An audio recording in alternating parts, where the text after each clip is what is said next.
여러분의 얼굴을 배우니 하나님의 얼굴 뵙는 것 같습니다. 감사합니다. 우리 주위에 있는 분들하고 한 번 더 해보실까요? 다 서로 아시는 분들이니까 누구누구를 뵈니까 하나님의 얼굴을 뵙는 것 같습니다.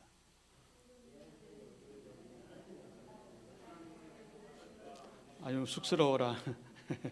쑥스럽고 어색하긴 하죠.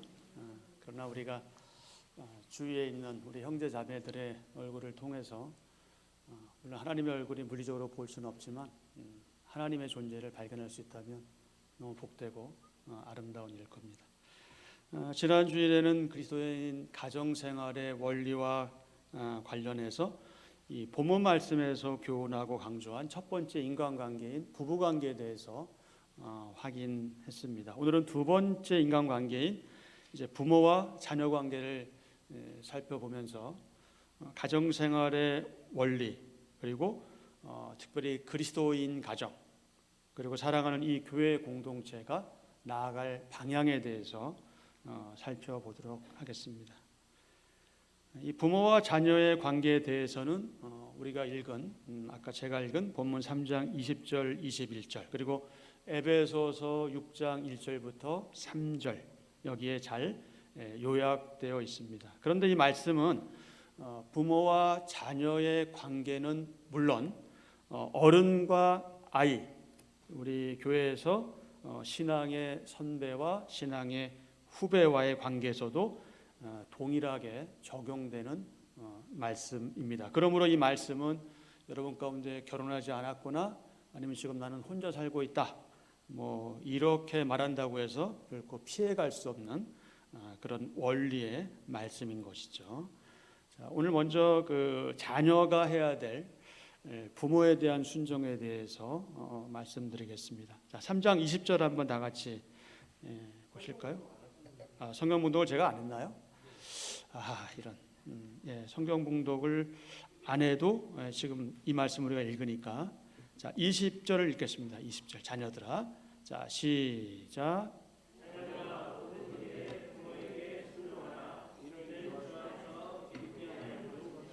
아멘.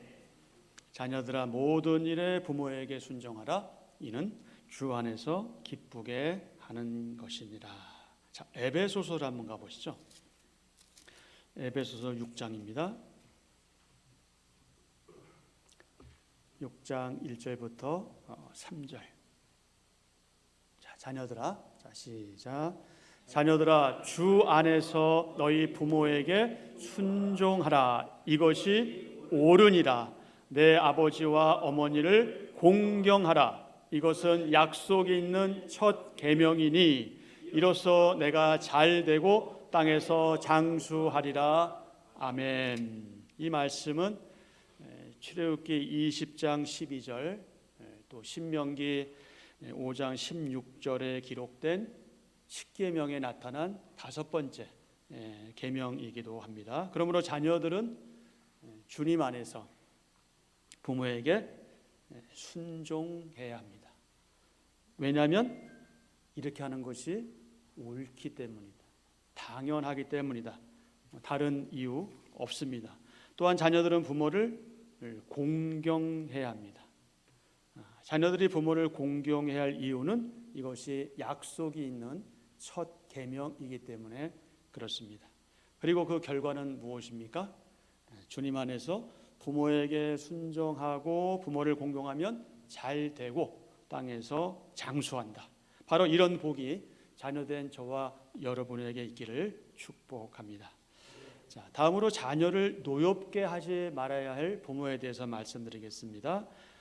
골로새서 3장 21절에 의하면 소극적으로 부모들은 자녀들을 노엽게 하지 말아야 한다. 그렇게 말씀하고 있죠. 자, 한번 보실까요? 자, 뭐라고 되어 있습니까? 지금 에베소서 가 있죠. 다시 그러면 골로새서 가셔서요. 자, 21절.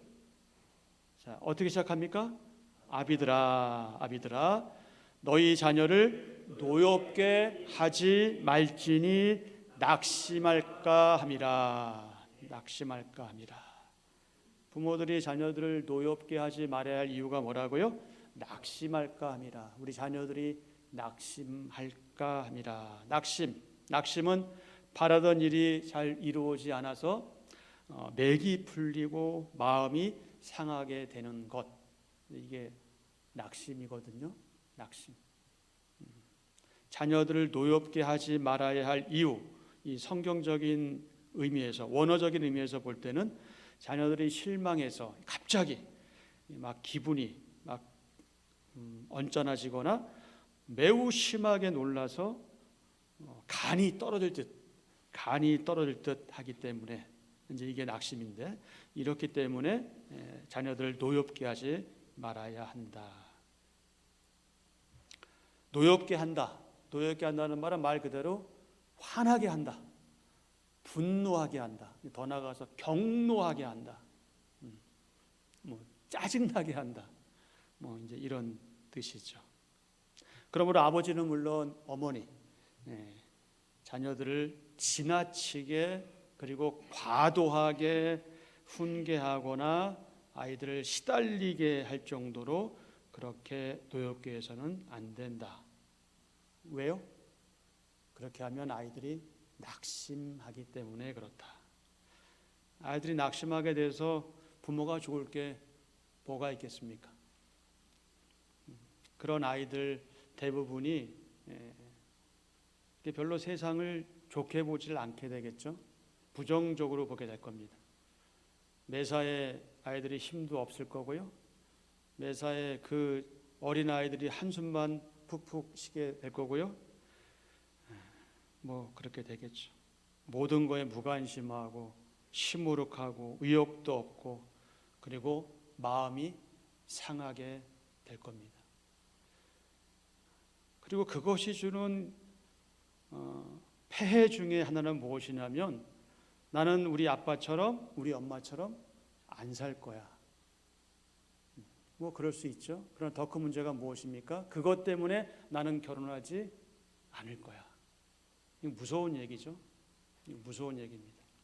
부모가 얼마나 중요한지를 알 수 있는 대목이죠. 부모들이 그렇게도 사랑하는, 눈에 넣어도 아깝지 않을 그 아이들, 그 자녀들이 낙심하게 되면, 그러면 아이들은 어쩌면 이렇게 생각할지도 모릅니다. 나는 아무것도 할 수가 없어. 나는 너무 무능력한 못난이야.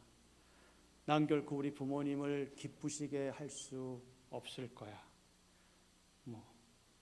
아버지는 공부 잘하는 누구만 좋아하고 나는 싫어한다. 엄마도 마찬가지다.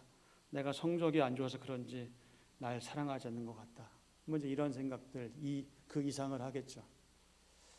안타까운 일입니다. 어느 아이가 부모를 기쁘게 하기 위해서 열심히 공부했답니다. 열심히 공부해서 평균 90점을 맞은 거예요. 그래서 부모한테 달려가서 자기 9점 맞았다고 자랑했죠. 근데 엄마가 하는 말이, 겨우 90점이냐? 그래서 아이가 착하니까, 그래, 다음에는 내가 꼭 100점 맞을 거야. 결심하고 열심히 공부해서 다음 시험 때는 100점을 맞은 거죠. 엄마, 나 100점이야. 이번 시험 쉬웠니? 어떡하자는 겁니까? 어떡하자는 거죠? 뭘 바라는 거예요 도대체가? 1000점을 맞아야 되는 건가요? 이런 부모라면 그 아이들의 미래는 정말 걱정스럽죠. 더 걱정스러운 건 아까 우리 집사님 기도하셨지만, 말로는 믿음을 얘기를 하면서 실제 생활 속에서는 성적을 얘기하고 다른 걸 얘기하는 부모라면 그 아이의 미래는 사실 벌써 정해져 있는 건지도 몰라요. 별 희망 없습니다. 그 아이가 대학을 나온들, 대학원을 나온들, 박사인들, 그게 무슨 의미가 있겠습니까? 나중에 하나님을 떠난다면. 그리고 아이들이 이렇게 표현할지도 모릅니다. 한숨 쉬면서, 여기 다 들어있겠죠. 거기 다 들어있습니다. 그 한숨에. 그런 아이가 무슨 재미로 인생을 살아갈 수 있을까요? 학교 가면 학교에서 치이고, 집에 오면 집에서 치이고, 심지어 교회에서도 성적을 얘기해요. 뭐 누구는 서울대 나왔다는 등, 뭐 누구는 연세대 나왔다는 등, 뭐 어떡하라는 거죠? 힘들죠. 힘듭니다. 그러므로 부모들은 소극적으로 아이들을 노엽게 하지 말아야 한다. 자, 이제 부모의 자녀에 대한 역할과 책임에 대해서 좀 더 구체적으로 말씀드리겠습니다. 5월은 가정의 달입니다. 사실 이게 5월이 가정의 달이라는 건 기쁜 일은 아닌 거예요. 왜냐하면 알아서 가정의 달을 지켜야지 나라에서 가정의 달이라고 그렇게 정한 거 아닙니까? 얼마나 가정이 가정 같지 않으면 좀 제발 가정의 달을 지켜라 하고 나라에서 이렇게 가정의 달로 정했겠습니까? 어쨌든 그런 걸 보면 가정이 중요하다 하는 건 누구나 알 수 있는 거죠. 인간관계에 있어서 가장 기초적이고 중요한 기관 바로 가정이죠. 가정은 가족으로 구성됩니다. 최초의 사람인 아담 그리고 하와 이 두 사람 부부관계로 가정을 이루었습니다. 따라서 세상에서 이 가족만큼 중요한 기관도 없습니다. 우리 그리스도인들에게 있어서 가정은 교회 공동체와 같습니다. 말하자면 작은 교회인 거죠. 인격적 성전인 교회, 가정교회가 확대된 신앙 공동체입니다. 그러므로 가정이 살려면 교회가 살아야 하고 교회가 살려면 가정이 살아야 한다. 이건 아무리 강조해도 지나치지 않죠. 지금 이 시대에는 과거에 전혀 생각하지도 못했고 상상하지도 못했고 예측하지도 못했던 너무나 다양한 가정들이 존재합니다. 흔히 얘기하는 핵가족을 비롯해서 한부모 가정, 심지어 국제 결혼 가정, 더 나가서 동성애 가정까지 참 다양한 가정들이 있죠. 그래서 학자들은 이제 더 이상 혈연 관계, 이 핏줄로 이 가족을 정의하지 않고요, 더 넓게 가정을 정의하고 있습니다. 자, 여기서 잠깐 제가 퀴즈를 좀 내려고 하는데요. 그 퀴즈가 뭐냐면 지금 북한이 지금 핵가족을 장난치고 있잖아요. 자, 그런데 그런 북한이 남지 못하는 이유가 있습니다. 그것이 뭘까요? 북한이 남침하지 못하는 이유. 대답해 보시죠. 네? 이렇게 되면 이거 안 되는데. 정답을 미리 말씀하시면 안 되는데. 대단하십니다. 북한이 남침하지 못하는 이유는 남한의 가정이 핵가족이기 때문에 그렇답니다. 남한의 모든 가정에 핵이 있기 때문에. 그래서 어떤 분들은 중이 때문에 여러 가지 이유를 얘기하는데 어쨌든 핵가족인 거죠. 과거에 참 그 대가족에 비해서 편한 것도 있지만 또 여러 가지 또 아픔들도 있죠. 어쨌든 핵가족 잘 맞추셨습니다. 제가 상품은 드리지 않겠습니다. 가족의 형태가 어떠하든 이 기본적으로 가정에서 인내심을 기르고 참는 걸 기르고 기다리는 걸 배우고 그리고 온유, 용서, 관용 그리고 이해 이런 것들이 이 가정에서 학습되어져야 하죠. 부모는 가족의 사랑을 통해서 서로를 용서하고 이 사랑하는 방법을 자연스럽게 알려주고요. 그리고 법과 질서를 지키는 것을 자녀들에게 자연스럽게 가르쳐야 합니다. 우리가 다 그렇게 만들고 싶어하는 그 이른바 화목한 가정, 행복한 가정, 복된 가정, 이 화목한 가정은 인류 공동체의 기본 틀이죠. 건전한 가정, 건강한 가족만이 자녀를 사랑이 충만하고 이 사회 그리고 교회에 헌신하는 인격체로 올바르게 양육할 수 있습니다. 무엇보다 가정은 하나님께서 세우신 인류 최초의 공동체이며 결혼은 하나님께서 만드신 인간의 가장 기본적인 제도입니다. 이 가정은 결혼을 통해서 성립되며 인류 역사가 계속되는 한, 그리고 주님 오시는 그날까지 이 결혼은 계승되어질 겁니다. 아무리 동성애 얘기가 나오고 차별금지법 얘기가 나와도 이것은 결코 그치지 않죠. 결혼은 계속될 겁니다. 그래야 되고요. 가정은 하나님의 창조 질서에 있어서 가장 기본적인 단위이며 인간 형성이 이루어지는 최초의 중요한 교육의 장소이죠. 또한 가정은 하나님께서 인간에게 주신 가장 기본적인 인격 공동체이며 인간됨, 교육, 사랑, 신앙, 봉사 이것의 공동체입니다. 그래서 세상의 어떤 기관도 심지어 교회조차도 어떤 면에서는 가정을 대신할 수 없습니다. 그러나 가정이 어려우면 교회가 그 역할을 대신해야 합니다. 우선순위가 그렇다는 겁니다. 이 가정이야말로 말씀 교육의 복음 전도 그리고 선교의 산 현장이죠. 그리스도인 가정처럼 이 강력한 이 복음 전파의 도구는 없습니다. 그러니 우리의 신앙생활을 여러분 예배당에 나와서만 잘하려고 하지 마시고 여러분의 가정에서 잘하십시오. 거기서 이루어지지 않으면 우리가 그렇게도 믿고 그렇게도 전하고 싶은 복음을 전하는데 제한을 받게 됩니다. 떳떳하지 않죠. 나도 잘 못하는데 어떻게 우리가 남에게 얘기를 할 수 있고 더군다나 복음을 전하겠습니까? 그러니까 그게 자꾸 우리 양심이 얘기하니까. 그러니까 우리가 먼저 할 일이 뭡니까? 내 가정을 복음화하고 복음화된 가정이라면 그러면 그 가정에서 정말 믿는 사람의 도리를 다 해야 되겠죠.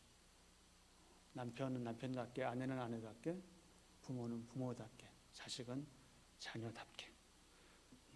그런 가정의 모습을 보는 사람들은 아마도 우리가 예수님 믿으세요라고 얘기하지 않더라도 그렇게 살아가는 우리의 삶을 궁금해할 거예요. 야, 저 사람들은 도대체 왜 저렇게 살아가는 거야? 알고 보니까 한빛 전원교회 교인들이래. 그래? 뭔가 다르네? 이제 이런 아무것도 아닌 것 같지만 아주 큰 도전이죠. 동네 사람들이 다 집사람인지 아는데 맨날 집에서 고성 나고 애들 때리는 소리 나고 하면 믿고 싶겠어요? 아유, 너네나 좀 잘 믿고 잘 살아라. 우리가 이런 평가를 받으면 어떡하겠습니까? 우리의 가정이 화목하고 평안하면 뭔가 사람들에게 풍겨지는 이미지가 있는 것이죠. 그래서 기회가 됐을 때 한마디 툭 던지는, 그럴 때 그의 마음을 감동시킬 수 있는 거죠. 그게 전도 아니겠습니까? 삶의 전도. 근데 사실 말보다요 삶의 전도가 더 어려운 것 같아요. 이게 생각보다 쉽지 않아요. 그러나 우리는 그 사역을 감당해야 하는 것이죠. 목회자가 교회 공동체에서 사역한다면 여러분은 바로 여러분의 삶의 장소에서 그 사역을 같이 감당해 주셔야 하는 것이죠. 교회 존립을 위해서라도, 교회가 계속 이어져 나가길 위해서라도 가정의 본질적인 기능, 위치, 사명감을 회복해야 합니다. 주님 안에서의 가족 회복과 행복은 사회 안정과 사회 번영까지 이어지고요. 특별히 교회 공동체를 위해서도 매우 중요합니다. 자녀들과 교회 아이들은 하나님이 우리에게 내려주신 최고의 선물입니다. 이 사실은 아무리 강조해도 지나치지 않죠. 그런데 부모의 믿음, 그리고 신앙의 선배들의 믿음, 그 믿음이 우리 아이들에게 도전이 되고 아이들에게 자기들이 나아갈 삶의 방향을 결정하게 됩니다. 그래서 부모와 믿음의 선배들은 자녀들과 아이들의 영적 훈련자이다. 순서적으로 부모가 먼저고요. 그 다음은 교회 학교 사역자와 교사들입니다. 그럼 여러분 기억하십시오. 부모가 먼저입니다. 부모가 먼저이다. 그러나 부모가 여의치 않으면, 예를 들어서 부모 중에 한 분이 안 계시다면 또는 둘 다 안 계시다면 그 역할은 누가 해야 됩니까? 그 빈자리를 교회 지체들이 채워줘야 된다. 바로 여러분들이 대리 아빠, 대리 엄마가 되어 주어야 하는 거죠. 그럼 어쨌든 순서적으로는 부모가 먼저고 그 다음에 교회 학교 사역자 그리고 교사들이죠. 그러므로 부모, 특히 아버지는 적극적으로 자녀를 주님의 교훈과 훈계로 양육하셔야 합니다. 이런 신약 성경의 교훈은 구약 성경 신명기 6장과 그 뜻을 같이 하죠. 이른바 이스라엘아 들으라, 들으라 이스라엘, 쉐마라고 하는데, 그 쉐마 명령인 신명기 6장 서두에서 하나님은 모세를 통해 이스라엘 백성에게 자녀들의 마음에 하나님의 계명을 새기라 이렇게 명령하셨죠. 이 가르침과 명령의 목적이 무엇입니까? 먼저는 하나님을 경외하는 것, 하나님께 영광 드리는 것이죠. 그리고 관련해서 하나님을 사랑하는 것. 그러니까 하나님을 경외하고 하나님을 사랑하는 사람은 원리적으로 당연히 이웃을 사랑하게 되어 있습니다. 그것은 성경적인 원리입니다. 그러니까 우선순위가 바르게 서 있어야, 전제가 바르게 서 있어야, 기초가 바르게 서 있어야 그 다음이 이어지는 것이죠. 그래서 하나님 사랑, 하나님 경외, 하나님 영광, 하나님 사랑, 그리고 이웃 사랑. 이제 바로 이것이 이 쉐마 명령의 목적이다. 그리고 또 한 가지를 말씀드린다면, 아직 어린 자녀 세대, 그들에게 하나님의 뜻을 알도록 하기 위한 것, 이것이 바로 쉐마 교육 명령인 것이죠. 에베소서 6장 4절과 골로새 3장 21절에서 바울은요, 부모, 특히 아버지가 자녀를 하나님의 말씀과 훈계로 양육하고 훈련시킬 책임이 있다, 이렇게 밝히고 있습니다. 그렇습니다. 자녀 양육과 신앙교육의 책임이 누구에게 있다?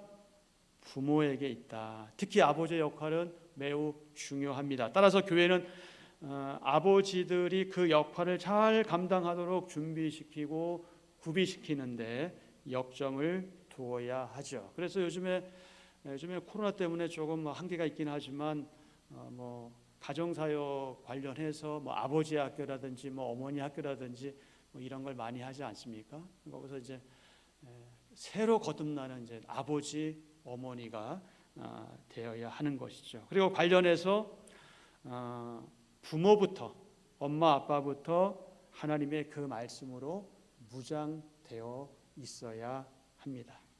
부모는 가정에서 자녀들이 하나님의 계명을, 하나님의 말씀을 잘 지키도록 훈련시키는 책임이 있기 때문에 그렇습니다. 자녀가 그릇 행할 때, 자녀가 잘못된 길로 나갈 때 부모는 즉각 훈육하고 지도하고, 그래서 믿음의 길로 인도해야 되는데, 지금 우리의 현실은 그렇지 못하죠.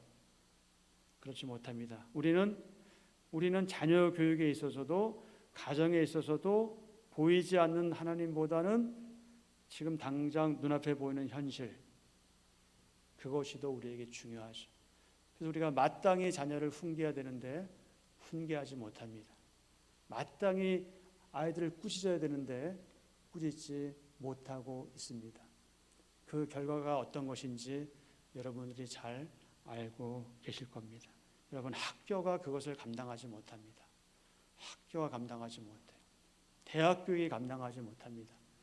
교회 교육과 부모님들의 그 살아있는 산 교육이 요구되는 대목입니다.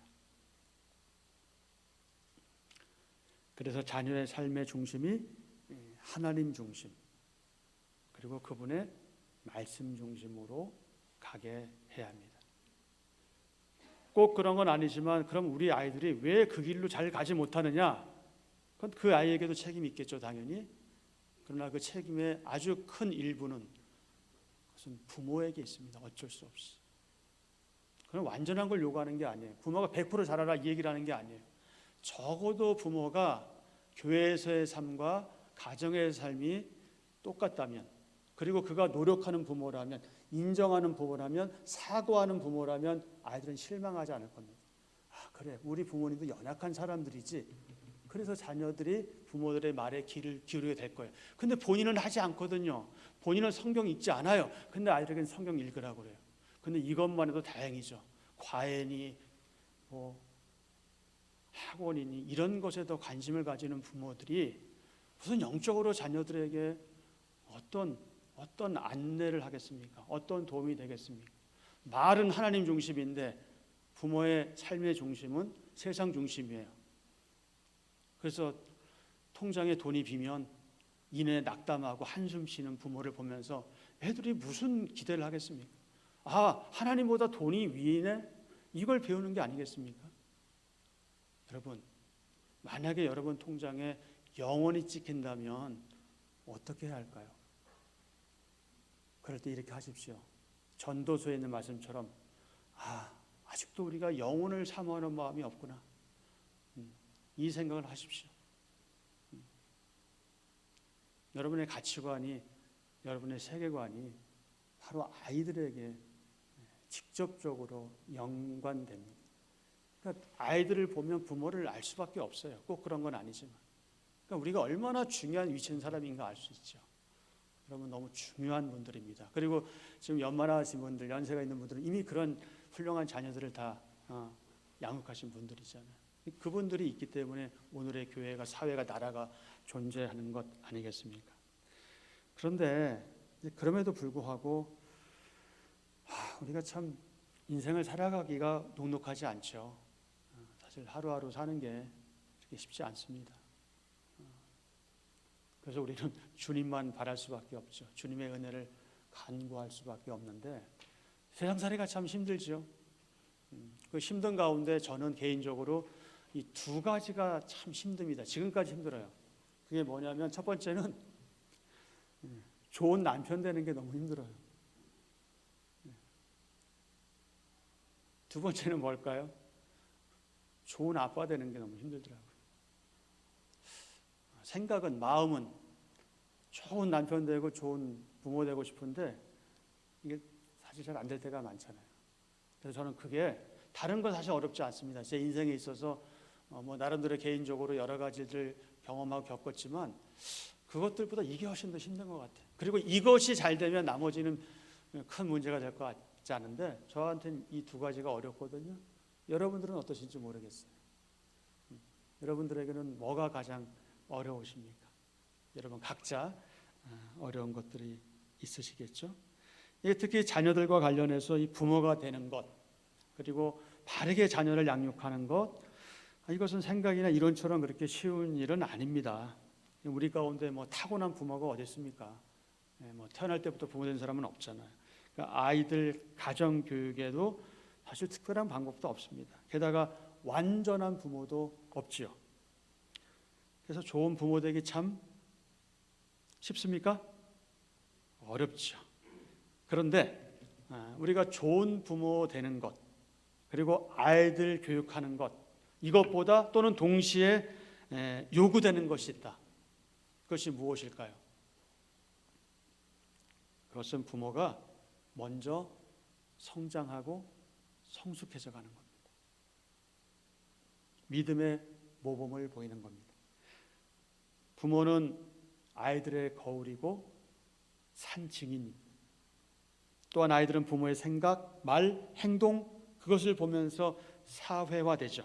인성, 인격, 신앙, 가치관을 형성하게 됩니다. 그렇다면 오늘 저와 여러분의 가정은 어떻습니까? 현대사회의 급변화의 물결 속에서 수많은 사람들은 부부관계와 가족관계에 있어서 너무나 그 부정적인 큰 변화와 갈등을 경험하면서 그렇게 생활하고 있습니다. 오늘날 우리는 가정 파괴라는 참 말로 다 할 수 있는 그 엄청난 위기에 직면해 있습니다. 오늘날 가족의 가치는 과거 어느 때보다 그 중요성을 잃어가고 있죠. 전통적인 좋은 가치들이 공격받고 있죠. 점점 가정의 존재도 위협받고 있습니다.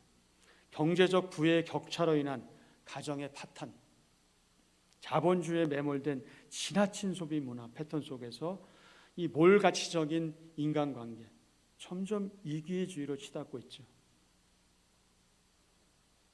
고립되고요, 황폐화되고 점점 사람들의 감정이 메말라갑니다. 이웃집에 누가 사는지, 누가 죽어나가는지도 알지 못할 정도로 도대체 세상이 왜 이렇게 되어가는 걸까요? 제가 국민학교 시절 거의 50년 전 얘기인데요. 이 골목길을 갈 때 집에서 구멍가게까지 100m밖에 안 되는 그 거리, 그 골목길을 갈 때 무서워서 못 갔어요. 근데 생각나는 게 뭐냐면 이 교회 선생님들이 찬송가 부르면 안 무섭대. 근데 다 뻥이었어요. 찬송가 불러도 무섭더라고요. 근데 그때 어른이 가는 거예요. 그래서 그 뒤를 따라가면은 무섭지 않았어요. 올 때 또 동일한 고민을 하죠. 올 때도 누군가와 같이 갔어요. 요즘에는 어떻습니까? 차라리 혼자 가는 게 마음 편하죠. 왜 세상이 이런 겁니까?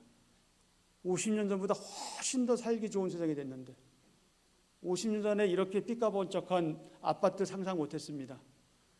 가정마다 자동차를 굴릴 수 있고요. 이렇게 의식주가 놀랍게 변화된 거 상상하지 못했습니다. 근데 뭐가 부족하길래 우리 사람들은 좀 현실에 감사하고 만족하지 못하면서 더 다오다오, 더 벌기 위해서 그렇게 애쓰고 그렇게 살아가는 걸까요? 무엇을 위해서? 도대체 무엇을 위해서일까요?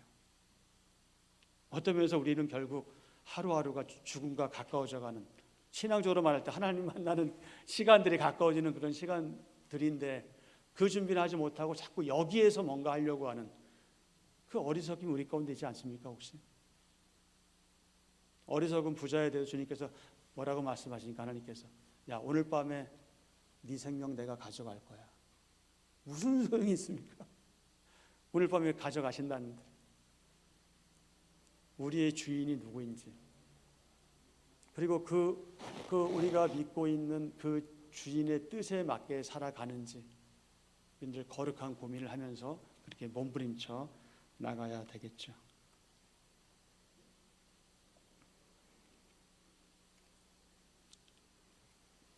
우리는 지금 정말 좋은 시대를 살고 있지만요, 최악의 시대를 살고 있는지 모릅니다.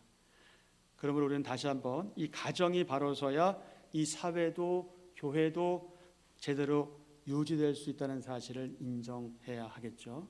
사람은 가정에서 인격과 신앙과 사회성이 발달하고 형성되기 때문입니다. 비록 우리가 가정에서 부모로서, 교회 공동체에서는 신앙의 부모 또는 선배로서 흠이 있고 좀 부족할지라도 우리가 어떤 처지와 어떤 상황과 어떤 형편에 있든지 우리의 자녀들에게, 우리 믿음의 후배들에게 최선을 다해야 하겠죠. 아이들은 부모의 소유가 아닙니다. 아이들은 하나님의 소유입니다. 그리고 우리조차도 하나님의 소유입니다.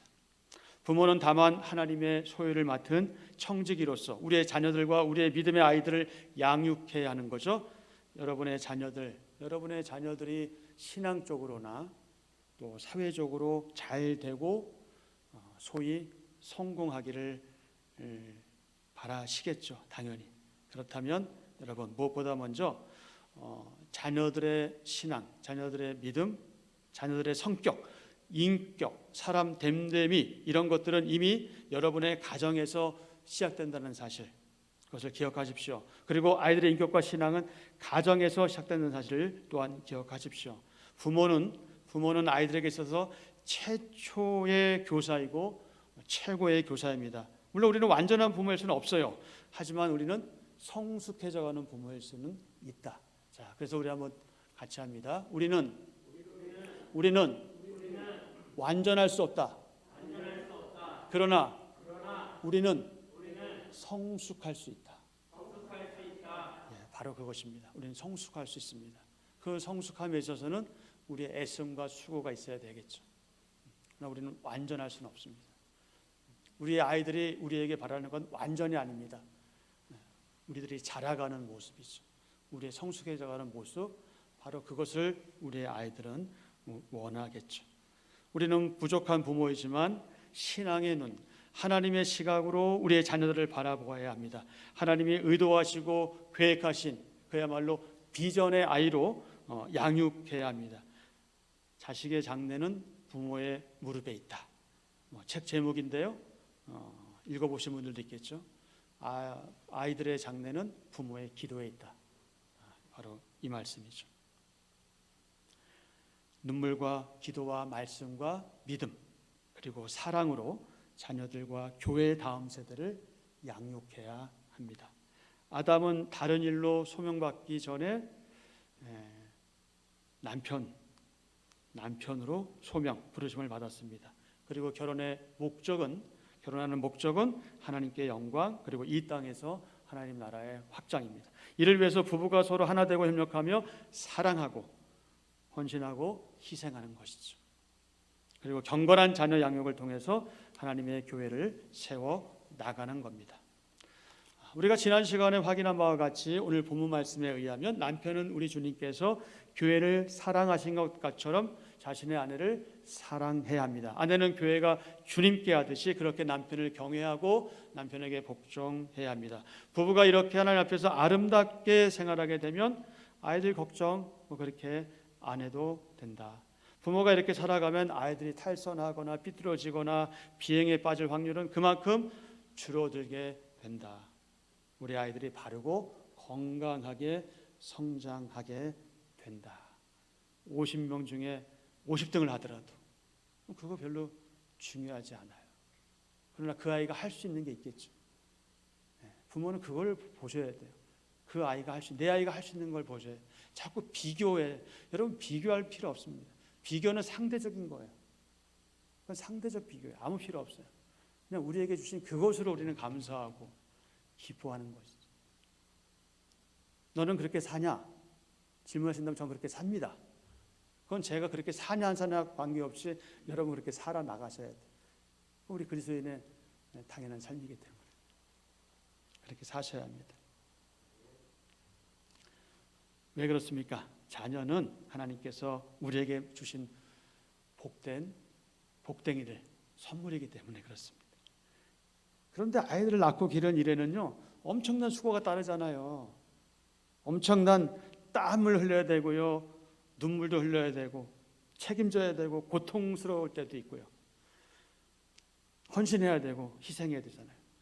그래서 요즘에 꼭 그런 건 아니겠지만 이걸 하기 싫어서 결혼하지 않거나 이게 하기 싫어서 아이를 낳지 않는 사람들도 있다고 하는데 그건 여러분하고는 관계없는 일일 줄 압니다. 우리의 각 가정은 말하자면 이 사회 그리고 교회 그리고 더 나가서 하나님 나라의 훈련소와 같다. 따라서 부모들은 자녀들이 성경적인 표준과 가르침에 합당한 삶을 살도록 먼저 모범을 보여야 한다. 신앙은 지식으로 전달되기도 하지만 사실 그 신앙은 삶으로 전달되기 때문에 그렇습니다. 입으로 전달되기도 하지만 삶의 전달이 더 큰 영향력이 있습니다. 그래서 부모와 신앙의 선배들의 이 모범, 그 모범은 너무나 중요하죠. 하나님께서 우리에게 보내주신 아이들의 인생, 특히 그 아이는 임신된 그 순간부터 결혼하는 그날까지, 물론 결혼 후에도 마찬가지지만 부모인 우리와 철저하게 관련되어 있습니다. 그러므로 모든 삶에서 우리 부모들에게 주어진 사명, 그것은 자녀들을 하나님께로 잘 인도하고 그들로 하여금 하나님의 뜻대로 살아가도록 그들을 안내하는 것이죠.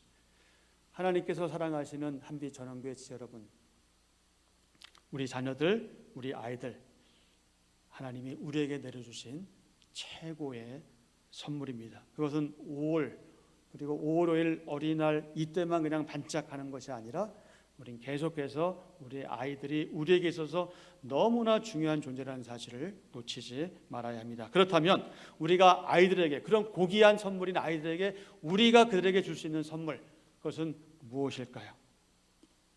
대개 이런 얘기를 하면 부모님들은 대개 물질, 돈 이런 거 많이 생각하시는데 그걸로 우리 아이들의 마음을 채울 수는 없습니다. 물론 그것이 있으면 좋죠.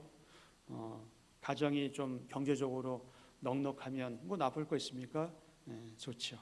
부모가 사회적으로 나름 높은 지위에 있으면 나쁠 거 없겠죠? 좋습니다. 자녀들 돈 때문에 걱정하지 않는 것, 그것도 좋은 일이지만 그것보다 더 중요한 것, 그것은 뭐냐면 그것은 결코 돈으로 해결할 수 없는 것이다. 그건 물질로 해결할 수 없는 것이다. 그럼 뭐냐? 우리가 자녀들에게 줘야 할 선물 그 세 가지입니다. 첫 번째는 하나님 아버지를 창조주로 믿는 부모의 바른 신앙입니다.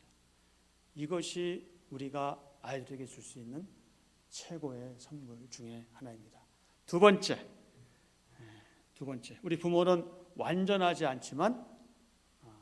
않지만 또 때로 부족하지만 그럼에도 불구하고 성숙해져가는 부모의 인격, 그것을 우리 아이들에게 선물로 주어야 합니다. 그리고 세 번째, 성경적 기초 위에 세워진 부모의 바른 가치관, 이것을 우리 아이들에게 선물로 주어야 합니다. 말씀을 정리하겠습니다.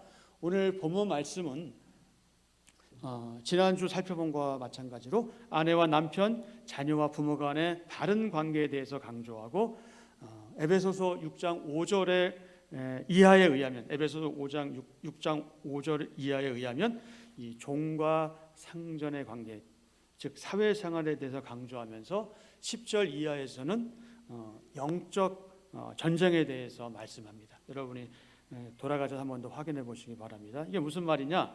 가정, 사회, 당연히 교회, 그리고 영적 전쟁, 이것은 서로 깊이 연결되어 있다. 영적 전쟁은 성령님으로 충만해야 치를 수 있는 전쟁입니다. 그리고 성령님의 지배를 받으며 사는 삶이 가정과 교회 지체들 가운데 나타나야 합니다. 저는 한빛전원 교회가 그런 교회인 줄 압니다. 제가 존경하는 지태영 목사님이 목회하시는 이 목양지인 이곳의 지체들인 여러분들은 바로 그런 분들인 줄 압니다. 하지만 지금 이 시대는 하나님의 말씀이 없지요.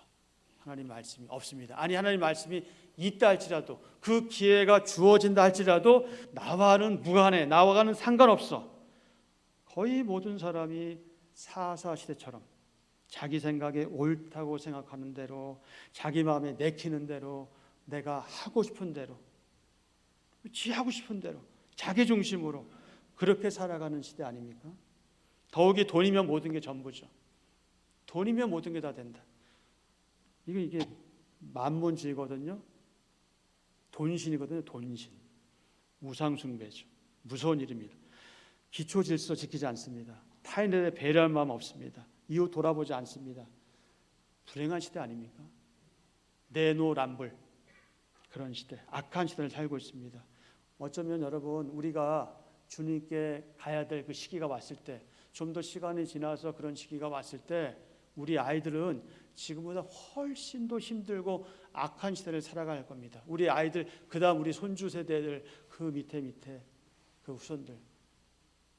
그렇다면, 그런 미래를 생각한다면 우리 부모님들은, 우리 교회는 우리의 믿음의 후배들에게, 우리의 자녀들에게 무엇을 물려줘야 할까요? 여러분은 사랑하는 자녀들에게, 그리고 이 교회의 어린 믿음의 후배들에게 무엇을 남겨주셔야겠습니까? 무엇을 남겨주시기를 원합니까? 여러분이 잘 아시는 것처럼 다른 무엇보다 아주 좋은 하나님께 대한 바른 믿음을 물려주십시오. 그것을 물려주십시오. 그리스도인 가정이 존재하는 이유는 단순히 그냥 가족끼리 잘 먹고 잘 살자, 행복하자, 여기에 있는 것이 아니라 그리스도인 가정이 존재하는 이유와 목적은요, 하나님의 영광입니다. 그리고 이웃 사랑입니다. 이것을 위해서 가정이 존재하는 것이죠. 그리고 이것이 바로 그리스도인 가정의 원리입니다. 원리라고 하는 것은 그렇게 살아가야 하는 것을 의미하죠. 그럼 우리는 그렇게 살아가야 하는 겁니다. 하나님께서 사랑하시는 한빛전원교회 지체 여러분, 여러분 모두 늘 그 성령 하나님의 동행하심, 성령 하나님과 교제하시는 가운데, 그야말로 성령님으로 충만한 가운데 하나님이 원하시는 부부관계, 그리고 하나님이 원하시는 부모와 자녀 관계, 그리고 하나님이 원하시는 서로 이 대인 관계, 이 관계는 속에서 복된 삶, 행복한 삶, 즐거운 삶, 기쁜 삶, 그런 삶을 누려가시는, 그러면서 점점점 성숙해져 가시는 그런 여러분 모두 되시기를 기대하고 축복합니다. 예, 기도하겠습니다.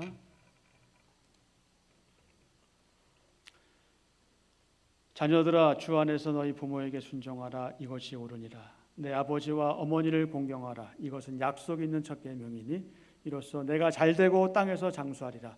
또 아비들아, 너희 자녀를 노엽게 하지 말고 오직 주의 교훈과 훈계로 양육하라. 아멘. 하나님 아버지, 이런 자녀, 이런 부모 되게 하옵소서. 예수님의 이름으로 기도합니다. 아멘.